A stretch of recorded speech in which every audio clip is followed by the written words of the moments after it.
આપણે સૌ આપણી અંદર રામ અને રાવણ બંનેને એક સાથે લઈને જીવીએ છીએ. આપણે બધા જ ગ્રે એરિયામાં છીએ. ન બ્લેક છે ન એકલું વ્હાઈટ છે, બધું ગ્રે એરિયામાં ચાલે છે. તકલીફ ત્યાં થાય છે કે બીજાની નાનકડી પણ ભૂલો એ આપણા માટે બહુ મોટી બની જાય છે અને આપણે એ ભૂલો માટે થઈને એ વ્યક્તિના જજ બની જઈએ છીએ. એક વાર્તાથી શરૂઆત કરું, ઈસુ ખ્રિસ્તના જીવનમાં બનેલી. ખ્રિસ્ત પોતે એક નગરમાંથી પસાર થઈ રહ્યા હતા.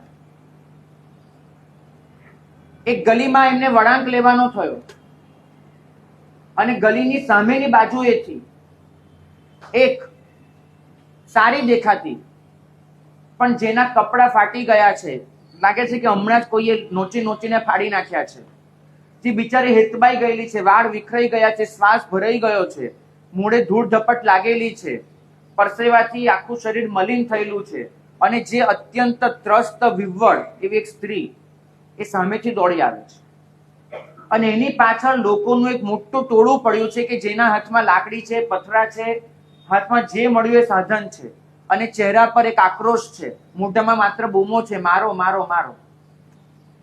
આ સ્ત્રી અને એની પાછળનું આ ટોળું અને સામે ખ્રિસ્ત આવે છે.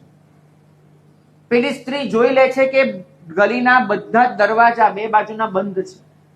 એને સંતાવવું હોય, એને ભાગી છૂટવું હોય તો કોઈ રસ્તો નથી. બસ ગલીના સામા છેડે જો નીકળી જાય, આગળ શું છે એ જોઈ લેવાશે. અને સામા છેડે ઈસુ ખ્રિસ્ત ઉભા છે. ઓલી સ્ત્રી ખ્રિસ્તની પાછળ જઈને ઊભી રહી જાય છે. હવે એનાથી વધારે ભગાય એવી કોઈ સ્થિતિ નથી. થાકી ગઈ છે, ચૂરચૂર થઈ ગઈ છે. બસ એ ખ્રિસ્તની પાછળ લપાઈ જાય છે. જીસસ લોકોને પૂછે છે, પેલું ટોળું પણ સામે ઊભું છે. ટોળાને એક જ થાય છે કે આ ફકીર વચ્ચે આવી ગયો છે, જો હટી જાય તો પેલી સ્ત્રીને દબોચી લઈએ અને મારી નાખે. પણ એક ફકીર ઊભો છે, એની આમાન્ય રાખવી પડે. ટોળું કહે છે કે ફકીર તમે કોણ છો ઓળખતા નથી, પણ ખસી જાઓ. આ સ્ત્રીને પનાહ નહીં આપો, ખસી જાઓ, તમે તમારા રસ્તે પડો. જીસસ પૂછે છે કે શું કર્યું છે આ સ્ત્રીએ? ટોળાનો જવાબ મળ્યો કે કયું પાપ નથી કર્યું આ સ્ત્રીએ એ પૂછો. નગરની વધુ છે. વધારે ખરાબ શબ્દ ન વાપરીએ તો ગણિકા છે. આખા નગરનો ઉકરડો અને એના ઘરે એને ત્યાં જે કરવું એ કરે. આજે મંદિરમાં ઉપદેશ ચાલતો હતો અને આ સ્ત્રી એને ગુસ્તાખી કરી છે. એ ઉપદેશ સાંભળવા આવી, મોઢું ઢાંકીને આવી હતી એટલે કોઈને ખબર ન પડી. ભલું થજો ભગવાનનું ઉપદેશ પત્યો અને બધા બહાર નીકળતા હતા. એમાં સ્ત્રી પણ બહાર નીકળીને અચાનક પવનનું ઝોકું આવ્યું, મોઢા પરનું વસ્ત્ર હટી ગયું અને ખુલ્લી થઈ ગઈ. પાપ કેટલું ઢંકાય, ખુલ્લું પડી ગયું પાપ એનું. અને અમે એને ત્યાં જ દબોચી લીધી, પકડી લીધી. એ ભગવાનના દરબારની સામે જ એને પતાવી દીધી હોત, પણ ગમે તે રીતે આ પાપી છટકી ગઈ અને દોડતી દોડતી અહીં સુધી આવી છે. આપી દો અમને. એને જે પાપ કર્યું છે મંદિરમાં પગ મૂકવાનું, આ પાપનો બદલો અમે લઈને રહીશું. એને જીવતી ભંડારી દેવી છે જમીનમાં, દિવાલમાં જીવતી ચણી લેવી છે.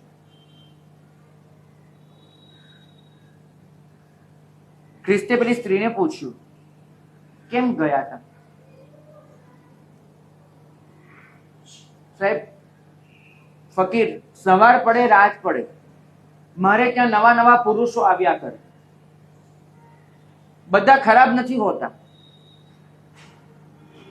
કોઈકને માત્ર શરીરની ભૂખ મટાડવી હોય એને આવી જાય, પણ એ લોકો પણ ક્યાંક ક્યાંક બોલી જાય કે બહુ સારો ઉપદેશ આપે છે, અમે પાળી નથી શકતા, અમે પાપી છીએ, પણ બહુ સારો ઉપદેશ આપે છે. અને એટલી બધી વખત સાંભળ્યું તો મને મન થયું કે જિંદગી આખી પાપમાં ગઈ, એક વખત તો હું કંઈક સાંભળી આવું. પણ મારા માટે આવવાના કોઈ દરવાજા ખુલ્લા નહીં હતા, એટલે હું છુપાઈને આવી, પણ પકડાઈ ગઈ. જીસસે કીધું ઠીક છે. એને પેલા ટોળાને પૂછ્યું કે મારો ખાલી એક જ પ્રશ્ન છે કે જેના માટે ભગવાને બનાવેલી આ દુનિયામાં જગ્યા છે, એના માટે ભગવાનના મંદિરમાં જગ્યા કેમ ન હોય? જો ભગવાનની દુનિયામાં આ સ્ત્રી સચવાઈ શકે છે, તો મંદિરમાં કેમ ન સચવાય? ચલો ઠીક છે, તમારે એને મારી નાખવી છે, ભલે મારી નાખ, પણ મારી એક જ શરત છે કે જેને જિંદગીમાં કોઈ પાપ ન કર્યું હોય એવી વ્યક્તિ જ સૌથી પહેલા આગળ આવે અને આગળ આવીને આ સ્ત્રી પર પથરો ફેંકે. હું એક ફકીર તરીકે આદેશ આપું છું કે જો પાપ કરેલી વ્યક્તિ આગળ આવશે કે જેની જિંદગીમાં પાપ કર્યું છે અને એ પથરો ફેંકશે, તો નક્કી માનજો કે એનું તે ક્ષણે મોત હશે. પણ જો તમને લાગતું હોય કે તમે પાપ નથી કર્યા અને બિલકુલ પવિત્ર છો, તો આગળ આવો અને મારો. પથરા જ્યાં મુચકાયેલા હતા એ હાથ ધીમે ધીમે ધીમે નીચે નમી ગયા, લાકડીઓ જમીન પર પડી ગઈ, ટોળું વિખરાઈ ગયું. સ્ત્રી એની જગ્યાએ જતી રહી, જીસસ એની જગ્યાએ જતા રહ્યા. આપણા માટે એક પ્રશ્ન છોડતા ગયા કે જે ટોળું પેલી સ્ત્રીને મારવા માટે દોડી પડ્યું હતું, એ ટોળામાં તમે હોત, એ ટોળામાં હું હોત, અને આપણને પૂછવામાં આવ્યું હોત કે જિંદગીમાં એકે પાપ ન કર્યું હોય તો આગળ આવો અને પથરો મારો, આપણે પથરો મારી શક્યા હોત? ખાલી પૂછવું છે. તકલીફ ક્યાં થાય છે કે પવિત્રતાના નામ પર આપણે જરૂર વિના જ ન્યાય તોડવા બેસી જઈએ છીએ, અને જ્યાં આપણને કોઈ પૂછનાર પણ નથી હોતું ત્યાં આપણે સીધા ચુકાદા આપી દઈએ છીએ. એક ગુનેગાર ફાંસીએ લટકે સરકારી રાહે, એ પહેલા આપણે મનમાં સેંકડો વખત એને લટકાવી ચૂક્યા હોઈએ છીએ. એક કોર્ટ ઉંમરકેદની કોઈને સજા ફરમાવે એ પહેલા જ આપણા મનમાં ચાલતી જે કોર્ટની ટ્રાયલો છે એમાં વ્યક્તિને આપણે ગુનેગાર ઘોષિત કરીને જેલના સળિયા પાછળ ક્યારની મોકલી ચૂક્યા હોઈએ. સમાજ કાયદાની પરવા નથી કરતો, સમાજ કાનૂનની પરવા નથી કરતો, સમાજ માત્ર પોતાની ધારણાઓ એને અનુસાર કોઈનો પણ ન્યાય તોડી નાખે છે, અને એમાં દલીલોને અવકાશ જ નથી હોતો. પેલી કોર્ટમાં તો વ્યક્તિને ખુલાસાનો પણ કોઈ હક હોય છે.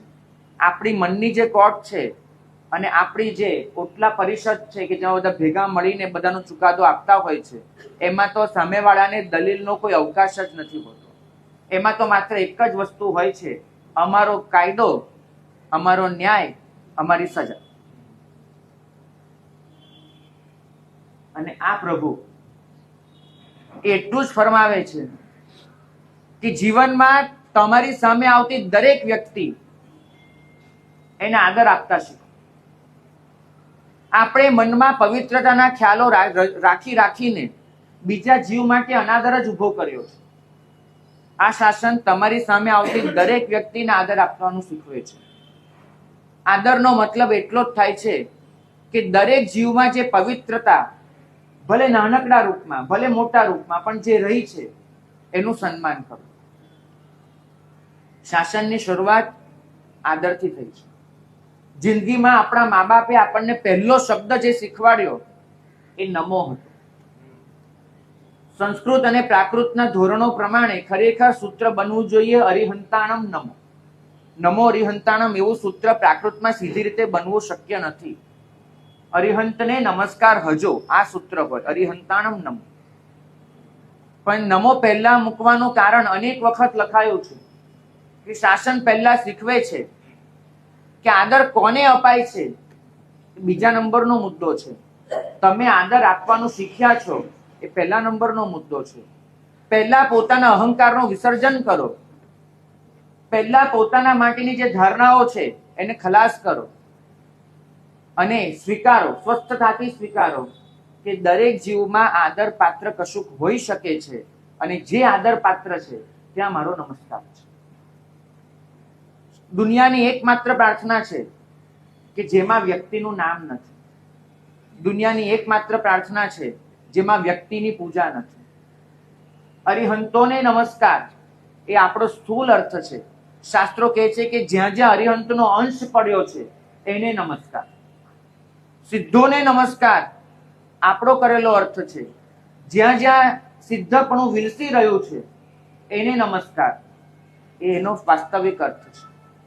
આપણે શોધી લેવાનું છે આપણી સામે આવતા દરેક આત્મામાં ક્યાં અરિહંતપણાનો અંશ છે, ક્યાં સિદ્ધપણું છે, ક્યાં આચાર્યની જેમ આચાર પાલનની ખેવના છે, ક્યાં કોઈને કંઈક શિક્ષણ આપવાની વૃત્તિ છે, અને ક્યાં શાંતિ છે.